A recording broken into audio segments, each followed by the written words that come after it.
Welcome back to the CMB Sports Show. I'm your host, Braylon Brakefield. Along with me, after a long hiatus that we've had, my good buddy and co-host Cole. Cole, what's up, buddy?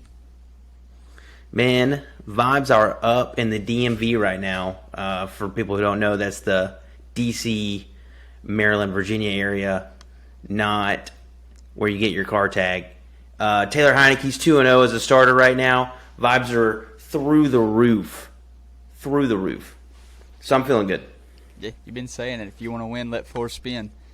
Maybe they're If you want to win, let four spin. And, I mean, I don't know, man. They played Don't let them heat up. Played the Colts today, right? Sam Ehlinger versus Taylor Heinicke, the matchup everyone's been anticipating and waiting on. The next Tom Brady, Peyton Manning is what some people are saying. That's what I've heard. You know, some people have been whispering it in bars across America. You know, take it for what you want. You know what it's worth, whatever. I don't care. Taylor Heinicke's probably the best quarterback I've ever seen in my life. He's beaten two just storied franchises back-to-back weeks. With Green Bay last week and the Colts this week. I don't know what more you want from him. I say put him in the Hall of Fame, build a statue of him, make him president. Whatever. Get him a lifetime supply of Bud Light seltzers. I don't know. I just wish I could shake his hand. It's so funny to think about him being a third-string quarterback in the XFL, to where he knew he was never getting in the game, and he's shotgunning. He was just like the vibes guy in the locker room, shotgunning Bud Light seltzers, stone colding them over his head after a big win for the St. Louis Battlehawks. Now the XFL don't even exist, and he's a starting quarterback in the NFL. Starting quarterback in the NFL, and he's better than almost MVP quarterback at one point in his career, and I don't see how you can put, Carson Wentz back in when he comes back. I don't, maybe the money, Dan Snyder probably would, just because he's a trash human, but, I just don't see how you can do that. Yeah, I would. I don't see how you can make that move. I think that's the only reason that you would is the money. Like, Taylor's making probably right at $1 million a year, and you're paying Carson probably 30 if I had to guess. So, that would be the only thing that would make sense. And Taylor's such a dog too. It was third, and who cares? And nobody's open. He takes off to kind of running around the edge, trying to get the edge to get the first down, and he just lays his shoulder into some like a linebacker gets up, and he didn't get the first down. But it's just like a mentality kind of deal, he's just a fiery guy that is going to do whatever it takes to win. He's not going to shy away from anybody. Even though he knows, he doesn't have a good arm, and he doesn't care. He's just going to compete. That's why I like him. That's why I got my attention of him in the first place. He just went toe to toe. He rallied the troops a couple years ago, and then gets the wild card game and goes toe to toe with the GOAT and almost take him out before the GOAT goes and wins his Super Bowl. So, what's not to love? Yeah, cover the spread. I went through it today with my Survivor pool pick. There's still 4 of us left. We actually all 4 lost last week. So we had talked before, the pots. The pot ain't big enough to split 4 ways. If by chance all 4 of us lose, we'll just run it back next week. So we run it back this week. Everybody's got a new life. We're in week 8 of it. So 7 or 8 teams already gone. Take a shot with the Falcons, because I'm thinking they're at home, interdivision rival. This is when you have to win. The Panthers coming off of a huge win over the Bucs last week, and that game took years off my life. We're down 3, I think, down 4 with 2.5 minutes left. Finally score, take the lead, go up by 3. Yes. Get them stopped, 4 and out. They punt to us on the other side of the 2-minute warning. So on our side of the 2-minute warning. Next, I'm like, okay, this is over. We end up kicking a field goal, and I'm like, hold on a minute. There's 30 seconds left. We should have had enough time. Like, there shouldn't have been enough time for us to have to kick the field goal. So I don't know what happened in there because it's not one of our local games. Instead, I think the Cowboys game was on. And so I'm keeping up with it on my phone. You know, we go up by 6, 20 seconds left, and I just have a bad gut feeling. I'm like, I know something bad's coming. Yep. 63-yard touchdown pass from another XFL legend, P.J. Walker. And then, the DJ. And it was a dime, too. Oh, he put it on the run dime. He Dime. He put it on the money. That could be like throw of the year. And, there's no reason to ever let anybody get behind you on that play. They have no timeouts. Let him catch it and tackle him, and the game's over. Yeah. But he gets past them and scores, takes his helmet off. They get a 15-yard penalty because of that, and then the kicker misses an extra point. Then you go to overtime. It's so funny. Falcons get the ball. I don't know what happened. I guess they turned it over or had to punt. Panthers get the ball. Yeah. They miss like a 30-yard field goal. They would have won the game. And then the Falcons go down to kick a field goal to win it. I mean, just an I had decided that it was just going to end in a tie. Like, this is how I go out. Because I already knew that the other guys had won. So this is how I get put out is by tie from the Atlanta Falcons. You know, I'm rooting for the Falcons for 3 hours, and it's like I have PTSD being an Auburn fan. I think being a Falcons fan is worse than being an Auburn fan. Yeah. I literally denounced my fandom of the Falcons, like 2 years ago. Yeah, you picked up a whole new team. You went and picked I straight a up team just that was in that's shambles. They're worse. And I had my option. I think I said it on Twitter. Like, I'm denouncing my fandom. I could pick between Lindsay had just moved up here, I think, or we knew she was moving up here. So I could have picked the Titans. I could have picked the Commanders. I could have picked Baltimore because Baltimore's like 40 minutes away. So I had some good squads. I picked the Commanders because of Taylor Heineke and all the Alabama players that play here, and I denounced my fandom from the Falcons because they were that bad, and it was just so hard to root for them. And they were good. They have good players. They always have. Look at them now. They're leading the division, and I don't know. I think it is probably worse than being an Auburn football fan. It definitely. The only difference I would say that may give Auburn the edge is Auburn does it year-round. Like, the Falcons, I can not think about them for, 50% of the year. But then while they're in season, it would be awful to be a Falcons fan. That's got to be brutal on your body. Yep. And the people don't even talk about it enough. Being a fan's way tougher than being an actual athlete. I think so too. Because being an athlete, you're in control of the situation. You control how much work you're putting in and how much you care and all that stuff. Us fans, we have no control of something we invest 100% of our time in. I think about Alabama football every second of every day. Every time I make a phone call for work, I'm thinking of Alabama football and who are we going to have, who's coming in, who are the recruits, what kind of scheme are we going into this game, what do we need to do to win, and I have zero control over any of that, and I think about it 24/7.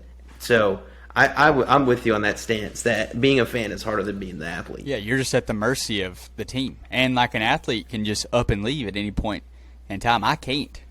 I could never just drop Auburn or the Yankees. I just have to sit there every October and watch the Yankees get beat by the Astros or the Red Sox every single year, and there's nothing I can do about it.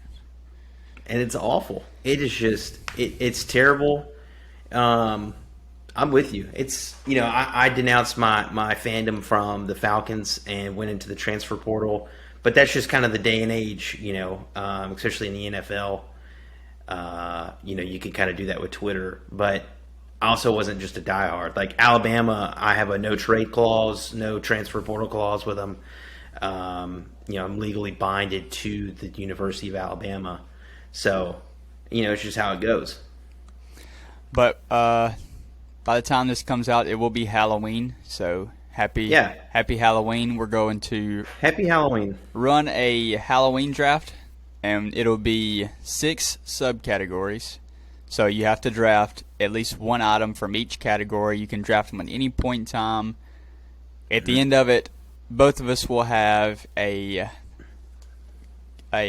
scary movie character, the scariest place to play, the scariest player to play against, a Halloween activity, a Halloween movie, and a Halloween candy. So at some point, both of us would draft all 6 of those.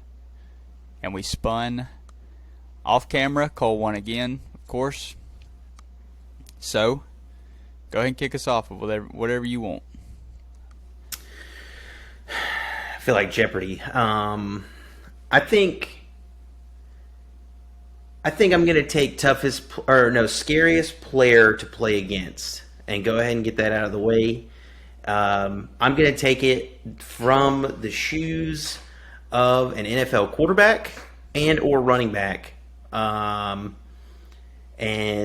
this dude is super scary to me. He just is scary. He looks scary in pads. He's a non-convicted murderer, and his name's Ray Lewis. He's just a really scary guy. I know, you old heads are going to be like telling me that there's some older guys that are probably scarier than him, but this is a dude that physically scared me as a child. And I grew up to learn and respect him and still be scared of him to this day. So yeah, Ray Lewis is my first pick for scariest player. Yeah, killer pick. He murdered a guy with his bare hands. How does it get any scarier than that? I mean, I don't know. And I mean, have you seen he wears like 8XL shoulder pads and just is a targeting machine. Like he would be kicked out of the league today. And I'm scared of him. And he played for the Ravens, which is like kind of a scary team anyways. Baltimore just kind of carries that vibe.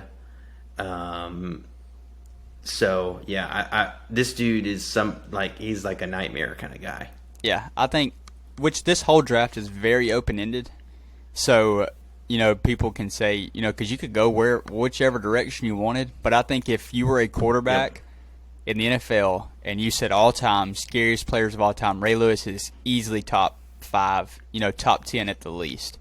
And that's talking about players that, we've never seen before. Right. Which is what would be the majority of that top 10, those guys that were ripping unfiltered cigarettes and taking vodka shots on the sidelines, and they were literally trying to kill you when you came across the middle. Yeah, I wanted to take this pick as something that I was personally scared of, that I've seen with my eyes, not on just like tape, some old guys, because I know there's some scary old dudes out there, but I just wanted to be, like a personal pick. Yeah, I like that pick a lot. I'm going to take the scariest place to play. To me, this is I think there's just levels to it, and I think the scariest place in the world to play is in LSU. It's Tiger Stadium in Baton Rouge. Going there at night. But first off, it's an awesome, cool place, but when you're in New Orleans, you also get the feeling of, hey, I could get stabbed here at any point in time. There is a little bit of that in your system, and then you go to Baton Rouge, and you probably get in the stadium, and it's nighttime, and you're probably like, hey, I could probably get stabbed at any point in time. I don't know if that fear goes away if you're a player or a coach or a fan or whatever. So to me, this is by far the scariest place to play. So I had to take it first. Dang, man, that is a phenomenal pick. That was going to be my pick. I thought for certain that you would go Jordan Hare. And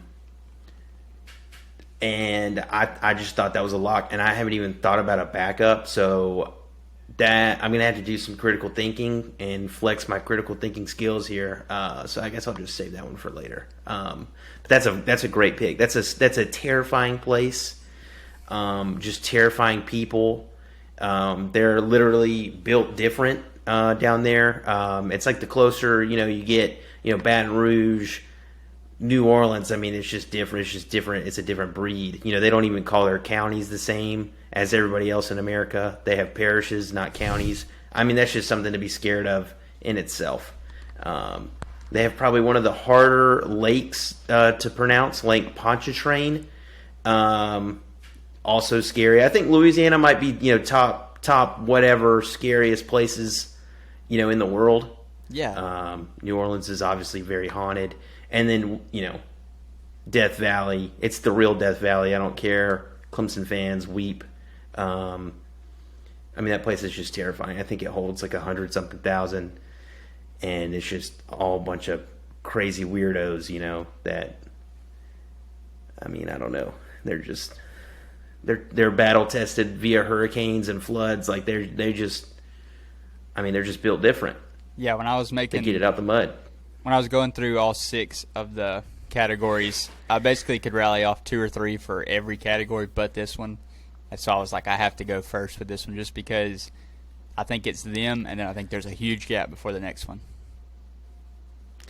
I'm trying to think, because I feel like we could kind of talk on this for a second. I feel like there's a lot of scary college football stadiums, but nothing even comes close. If I'm thinking in my head, because not only I feel like a lot of the places that have like big stadiums, most of the time they're not as like intimidating opponents.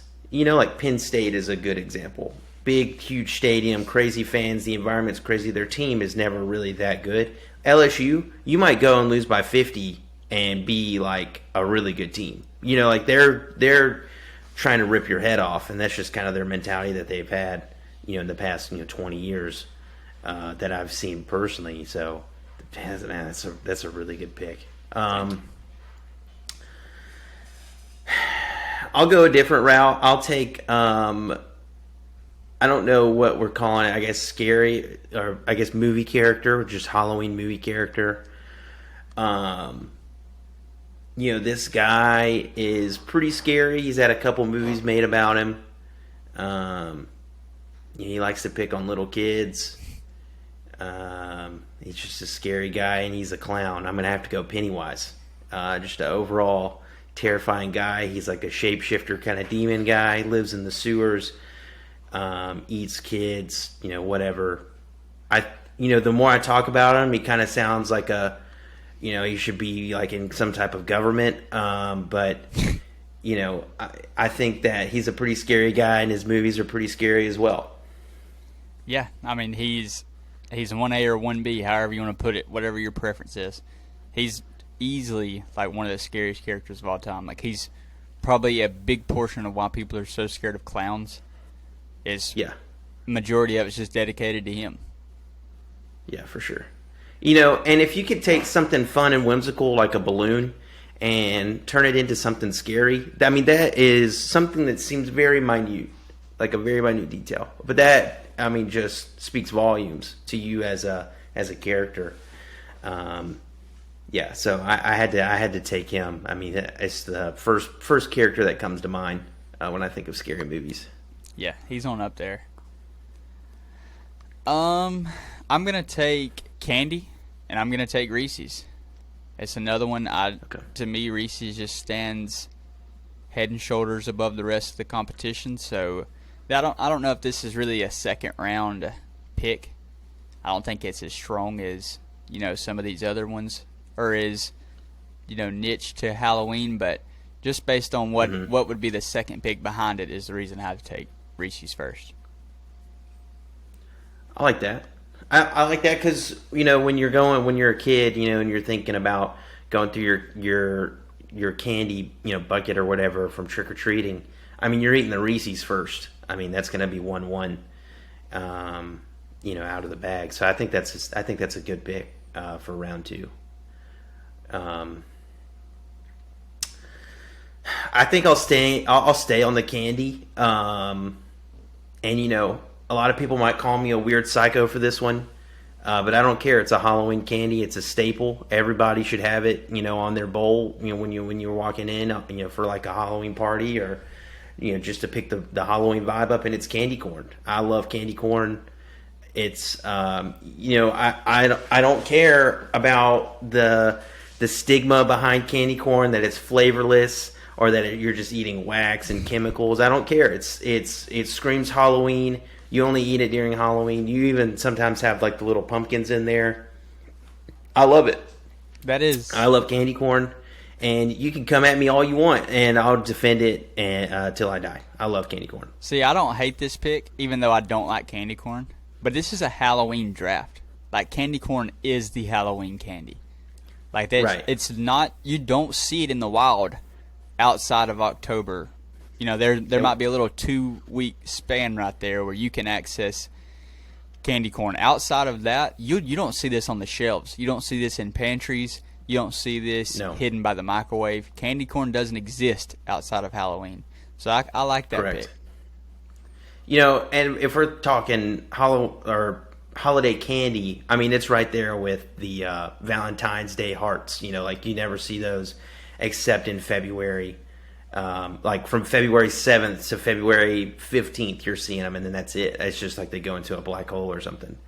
But yeah, I mean, I know I've seen a lot of hate for candy corn on social media, and just know every time I see it, I'm writing your name down as people I don't associate with.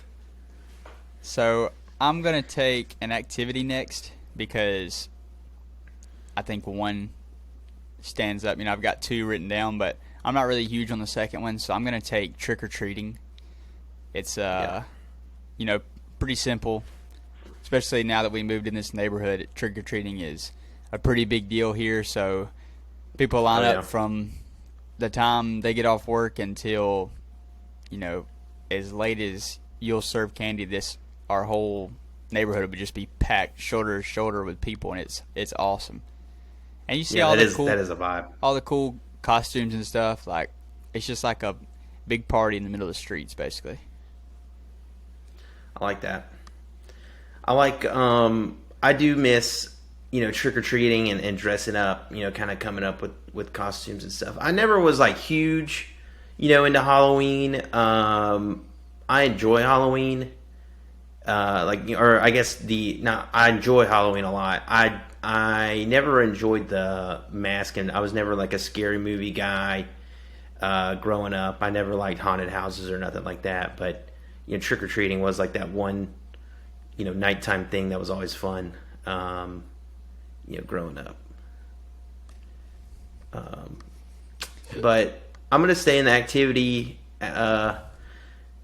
theme as well, and I wanted to mix it up here. Just I was feeling problematic for some reason. I don't know. It's the bye week. My mind's going all crazy. I want to say like going to the pumpkin patch. Like I said, I wanted like going to a haunted house is fun. Like that's not my thing. I think my favorite activity is drinking pumpkin spice coffee for Halloween. It's like a go-to. Starbucks has kind of hacked the system with the pumpkin cold brew cream or whatever, the cold foam cream. That's going to be my favorite. You can hate on me as well for this one. I don't care. I'm me, and I'm going to be me. Okay, so your opinion about me does not affect my day-to-day life. I'm going to drink my pumpkin spice coffee, and you can go to your haunted house, and we'll live, our lives happily, and you'll just be a little bit more scared than me walking around. So that's my activity. Yeah, I'm 100% on board with you there. Like, the pumpkin spice coffee is way better than going to a haunted house. Like, I'm not a haunted house guy. To me, they're a waste of money. It's not fun. I think it's one of those where it's one of those things where it makes you feel tougher, I think, to some people. Makes you feel cooler to go to these things, but that just is not up my alley. Right. I am definitely a guy who's going to enjoy a pumpkin spice cold brew, for the next, well, I guess they're probably over now, but I dabbled. I had a handful this year. Yeah. I think, I wanted to say watching movies as well, like watching Halloween movies. We just watched the Addams Family today. We just binge watched like all three of them. But I wanted to mix it up from the movie, scenario or whatever. So, I just, there's just something about that pumpkin spice. But, if you get like the pumpkin spice creamer from the store, it's just not as good. It's like they use artificial pumpkins or something. You got to go straight to Starbucks, get it from the source. You might have to stay in line or whatever, but it's totally worth it. So I'm going to take the first movie off the board. And I'm not a huge movie guy. But when I think of Halloween, I think of The Three Sisters. I'm taking Hocus Pocus. Yeah, goat. Have you seen the new one? No, I have not. It's all right. It's all right. It's not as good as the first one, but it's all right. I need to start taking like Adderall or something because my brain just can't sit there and watch a movie anymore. Tough. It's tough. I got to sit down and I have to prepare. You know what I mean? Like I knew Sunday today, no football. It's the bye week.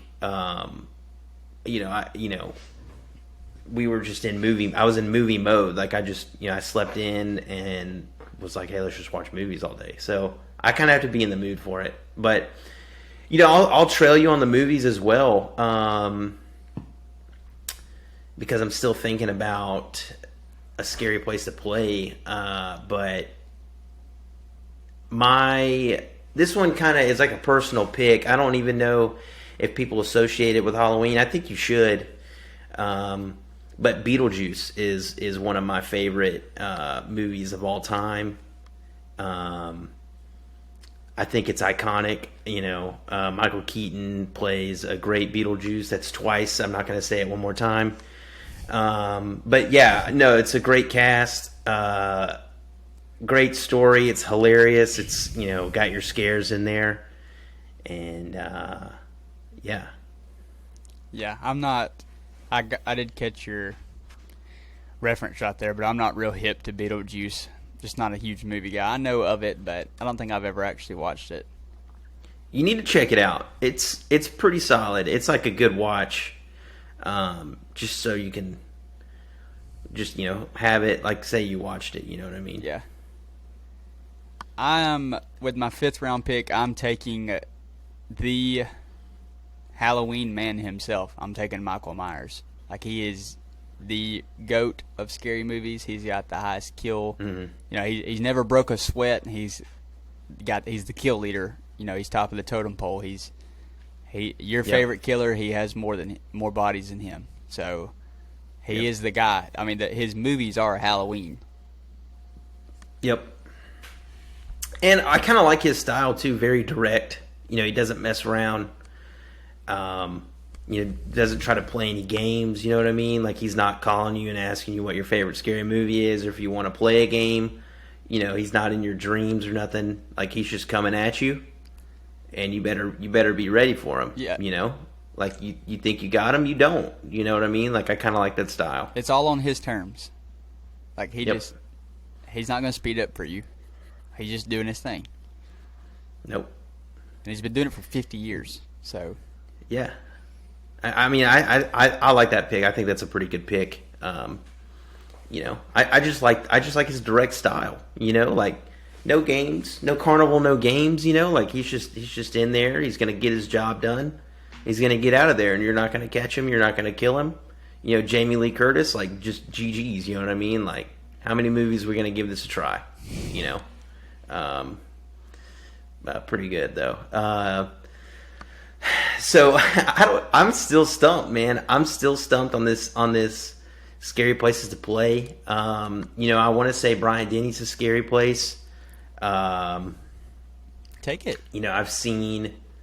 I can't do it. I don't want to be too much of a homer for all you. I don't even know what to call you guys. Just all you people.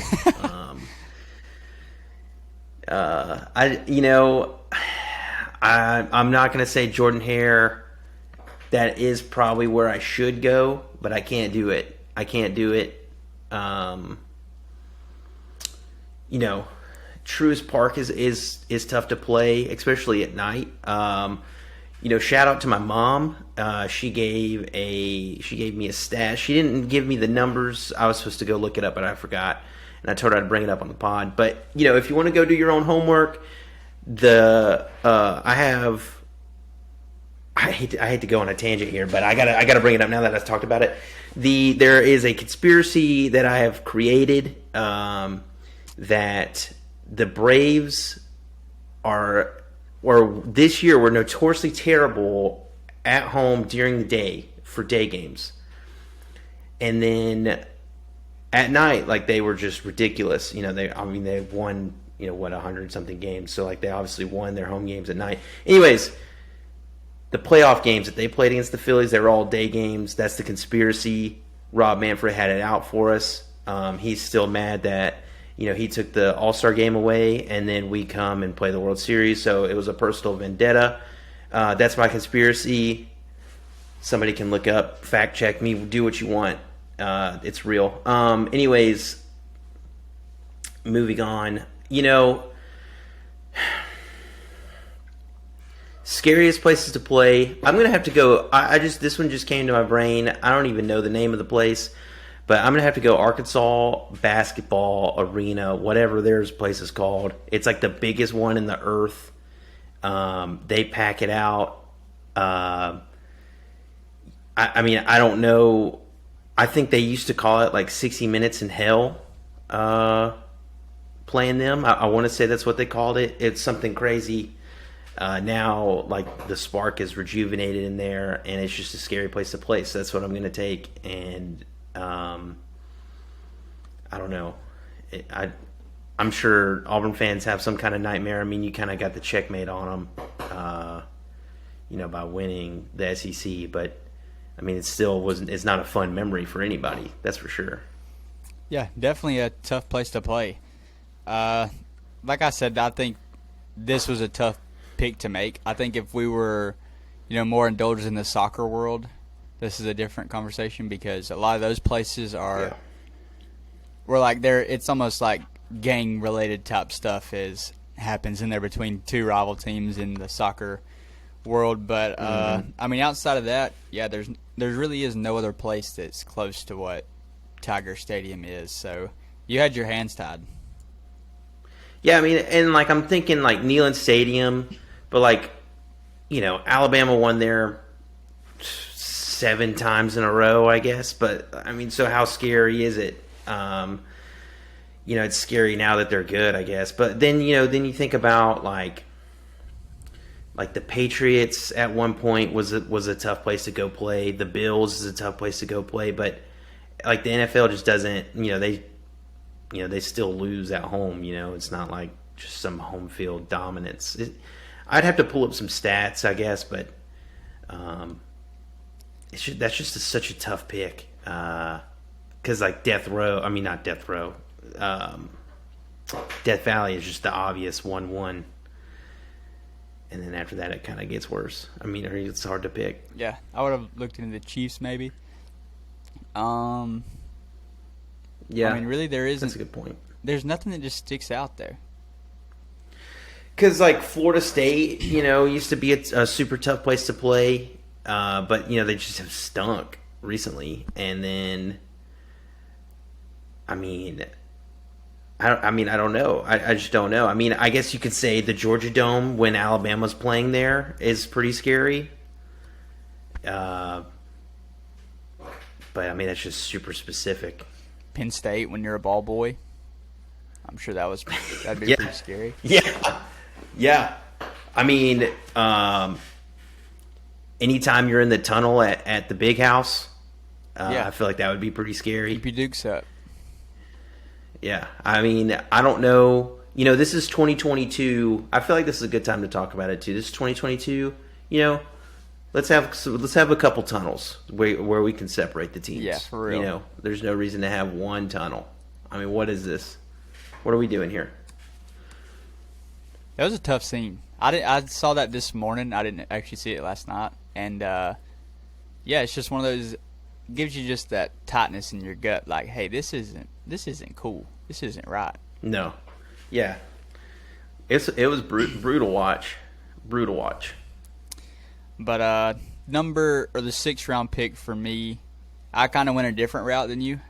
I think when you initially think scariest people to play against, first thing your mind goes to is where yours went. To where I thought, Ed Reed, Ray Lewis, Lawrence Taylor, those guys. Mm-hmm. But I went a different route, and I'm taking Randy Johnson. Randy Johnson is 7 foot tall.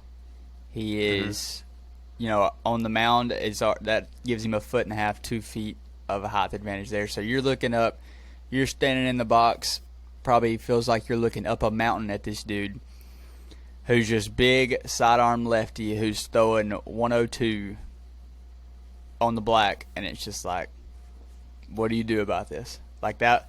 Yeah. I know the All-Star game where he threw the ball at John Kruk, just threw it way behind him, and John Kruk was like, I don't even want to get in the box. Like, that's terrifying just thinking about that. Yeah, I mean, imagine being a lefty and you're having to look up at this man and the ball is coming from behind you. It's impossible. No thanks. It would have been impossible. I just don't understand it. I had two. But yeah, that's a good pick. 2 honorable mentions for this, besides the one that I've already listed, Ed Reed and Lawrence Taylor. But Nolan Ryan, I feel like would have been scary to go against, and then Kimbo Slice. I think you could have dug more in the UFC world and found some guys, but yeah, Kimbo Slice had to be one of the scariest people on earth in his peak. Like, he was just beating up people in backyards and was making a living off of it. Like, he was the first viral YouTube guy for being scary. Yeah, that's true. That's a good pick. That's a really good pick. I was trying to think of one for basketball. LeBron James, when he wore that mask, the Batman mask. I mean, that's pretty scary. Shaq. I would say Magic Johnson's probably pretty scary, just because you could probably die. That's probably. I feel like he'd probably have to top the list just based off of realistic, probability. Timo Cruz. That would have been scary to play against him. Yeah. O.J. Simpson's also would have been pretty scary. Not at the time, but then later on thinking back. I think if you're a dude, you're good. As long as you're not his wife. Or the waiter. You're his wife's waiter / boyfriend. I don't know, man. There's some other pretty scary athletes. The Undertaker's a pretty scary guy. Dang, I should have even thought. I didn't even think about the WWE. That would have been awesome. That one just came to my head. Like Kane? I couldn't imagine. Undertaker. Kane. Oh, dude, Kane? And they're brothers. Even knowing that it's all set up. Like, being in the ring with Kane when the lights go down and the flames come up, I'd be like, no, dog, I'm out. The Boogeyman. I'm out of here. Boogeyman kind of weirded me out. Eating the worms and stuff. Yeah, Boogeyman was scary. Gold Dust. Man, I'm drawing blanks.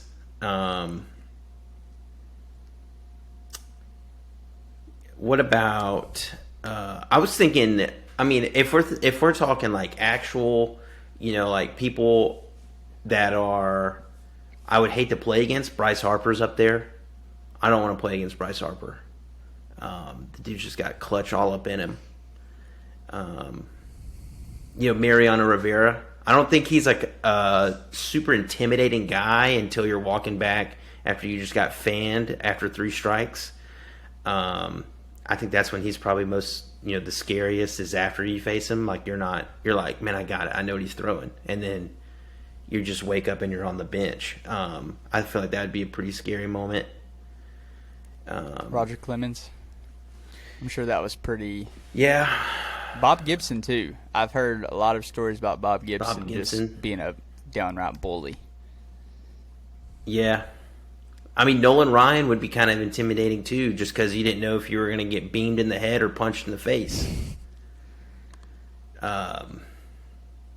Albert Bell, trying to break up a double play if you're a middle infielder, that's probably pretty scary. Or if you hit him and he's in the box and he just says, nah. Like, I'll stay, I'll hit. Or like, no, dude, it hit you. He's like, I'm seeing it real well right now. I need to stay in the box. Yeah. Ron Artest, or I guess, Ron Artest, if you're watching him courtside, that would be pretty scary. Oh, man. Who else? Well, Jalen Hurts, if he's running by you at FedEx Field, that would be pretty scary. Yeah, if you're on the railing. If you're on the rail front row, that would be pretty scary. If you're at a game, scariest places to play. If you're at a game and Bane shows up and walks on the field, that might scare me. Man, I should have. Scariest venues. I should have picked FedEx Field because you might die. You just tear your ACL. Done it. Just hanging out at FedEx Field. You're just walking up and down the steps. Oh man, that's good stuff. That is good stuff. There's got to be some golf instances that were pretty scary too. I mean, Tiger's scary to go up against. Of course. Oh, the one rope barrier. If your name's Bryson DeChambeau, that would be pretty scary. Trying to take your head off. Or fire ants around your ball and your Bryson. Yeah, that would scare you to death. Fred Couples, if you're Tony Finau. Fred Couples, if you're on Tony the 17th Finau, if you're hole. trying to win. Yeah. Oh yeah, that would be terrible. Terrible. I don't know, man. I think I'm out of them. Yeah. Any other movies?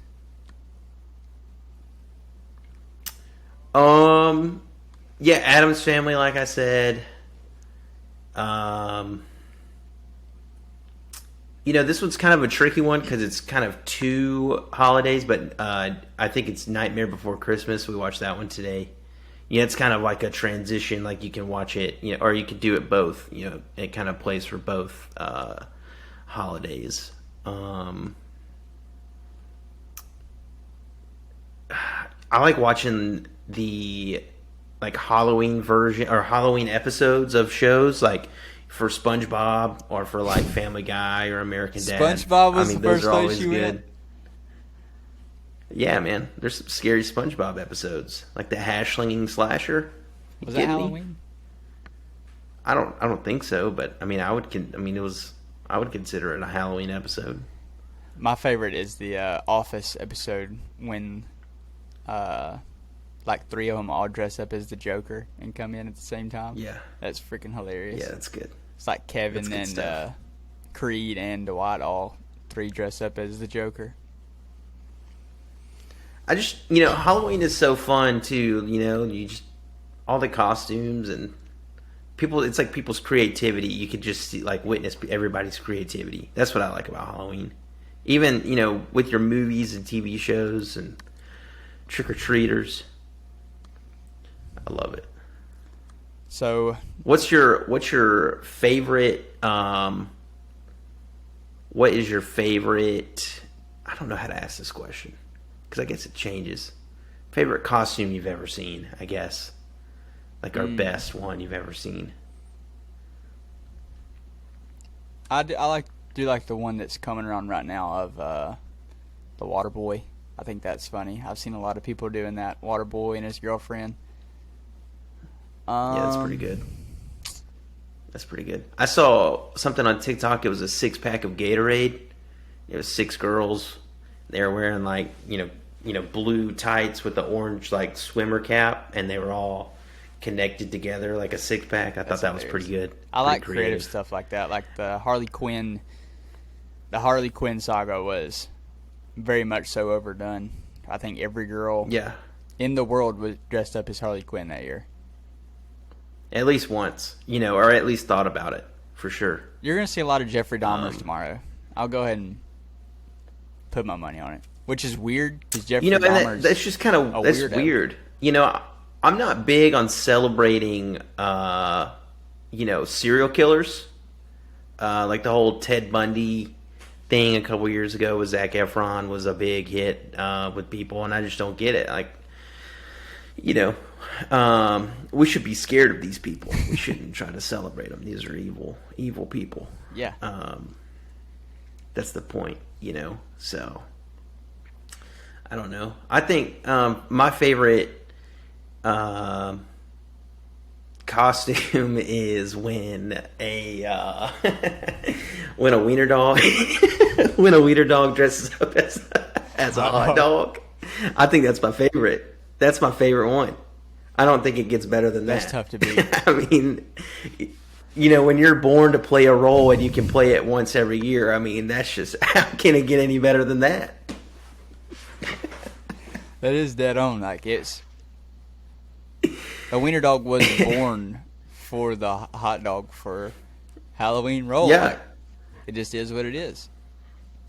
I mean, God had the plan, and we just, we put it into motion. You know what I mean? Like, I love that. That's probably my favorite costume. Oh man, that's good stuff. So to recap, Oh, I'll run through the draft real quick. Cole all right, we're had Ray Lewis as his player, Pennywise as his character, Candy Corn as his candy, Pumpkin Spice Coffee as his activity, Beetlejuice as his movie, and Arkansas's basketball arena as his place. I had LSU Tiger Stadium as my place, Reese's as my candy, Trick or Treating as my activity, Hocus Pocus is the movie, Michael Myers as character, and Randy Johnson as my scariest player. So Auburn got a new AD today. Don't really. Yeah, know what's too your much. thoughts on that? Let's talk. We got a little bit more time. We've personally met him. Just for people who don't know that, we have met the new Auburn AD in person. So one up us. Yeah, you can't. I don't know too much about him. Alan Green will have some big shoes to fill just because he was so good at what he did. Kind of rebolstering the basketball program and the baseball program, even though the football program never really got to where it needed to be. Everywhere else was excelling, so I think he was doing his job, and then he just up and left. So, I don't know. I feel like it's putting the places in the right, we're taking steps towards a good direction. Whether it's a good hire or a bad hire, you have to have somebody there to fill the spot before you can go get, a new football coach. So, and he's from Mississippi. Who else is in Mississippi right now? Two guys in Mississippi right now. Hold on, let me think.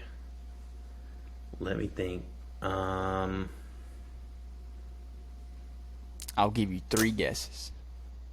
Oh man, I don't know. I'm trying to think. Colonel Sanders. Is he still alive? I don't know. Can't be. I'm thinking of 2 guys in Mississippi that I don't know if he has good connections with, but they're there, and Coach Prime and Lane Kiffin. It's got to be one of those 2. And I'm interested. I wish I could sit down and talk to Coach Prime because, or I don't know, just kind of peek behind the curtain because, like, I want to know if he. And it's fine either way. Like, you can win either way. But is he actually a good coach, or is he a good front guy that has such good connections and will have the best staff? Kind of like a Nick. Nick Saban's a good coach. Like he's a good fundamentals coach. But he also what he's best at is surrounding himself with top tier talent, with players and coaches. You know what I mean? Like he's just a good good leader of men. And I feel like Coach Prime would be in that scenario. So I feel like that would be a good spot for Auburn, especially if you have like an everything else AD.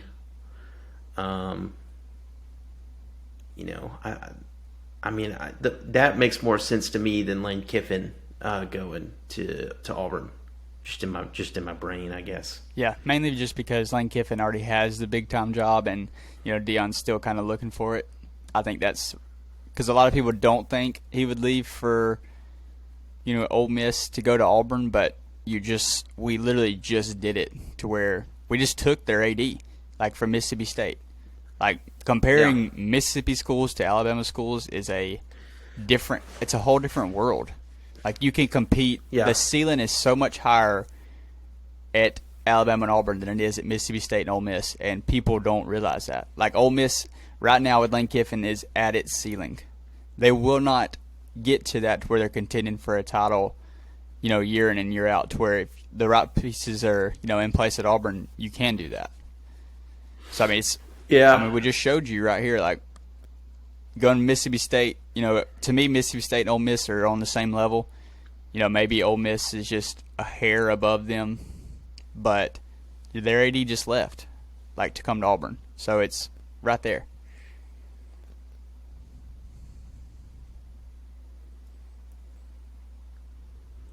Yeah, I think my one counter argument to that is Mississippi State has been ranked number 1 in the college football playoff rankings, and Auburn hasn't. So, I don't know if the ceiling is as high, just to kind of poke a little fun at Auburn guys. But, I do think that the ceiling is higher for Auburn. But, I don't, it's one of those things that I'd have to see it to believe it. You know what I mean? Like, I think we can say that it's higher, but I mean, one championship in the last, since the 50s. I don't know. I mean, you beat Alabama consistently, which is good. That's a good place to start. I mean, if you're gonna go anywhere with it, but I just would have to see it. I think the expanded playoff is better, just because if you are coming out of the SEC West and you are in the playoff, you have a really good shot, especially in that first round. Because I feel like after the first round, anything can happen once we get to that 12-team playoff. So, I mean, as far as that stands, like home field advantage for Auburn in those scenarios would be a lot better than a Mississippi school, if we're thinking about it logistically and logically.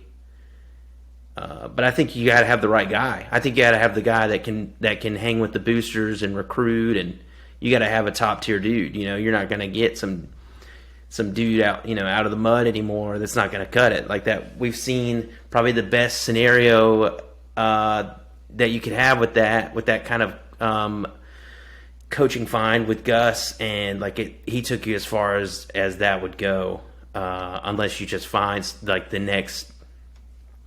I don't even know. I mean, I don't even know. I'm trying to think of a scenario where somebody was unknown and then got like a huge job and just excelled. But usually they're at like another big school first, and then they get that big job. Like Kirby, for example. So I don't know. I think Coach Prime, if he's not the guy, he'd be a good stepping stone to the guy. Somewhere in there in the next 10 years, but he would definitely get you pretty far. Yeah, I mean, to me, I've said it before, he's the best recruiter in the country, just because he has like 12 SEC transfers to an HBCU in Mississippi where they didn't even have clean water for majority of the year this year. Like, no, right. You throw anybody else in that spot and they're not recruiting at the level that he is. And he's just the name, he's the face. He's one of the coolest guys of all time. And like you said, just get him in there, get him surrounded by people where he's got his good connections, and give him the keys and say, go, take off, go do whatever it takes. I think that's your only chance for Auburn. Yeah. And you know, it is cool thinking about the playoff being expanded and thinking about, especially I think teams from the SEC, just because, and you know, if you have a first round playoff, you know, like at Florida, you know, like you have to go to, you know, say you're, I don't know, you know, TCU, and you have to go to Florida. Like, I mean, that just feels super cool. Or, you know, going to, you know, I mean, anywhere. If like Tennessee hosted, like, you know, like those are just places that are really hard to escape. So thinking about that kind of gets me excited for the expansion of the playoff, because I'm glad they did it like that, where it's a home field and not just another bowl game. Because I think that's really cool. Yep. But that's all I got. Unless you had something that's all I got. else. Alabama's got a big week this week. Who does Auburn play this week? Do you know? I do not know. I'm trying to think. I can't remember. It might be a bye. No, I think they just had their bye.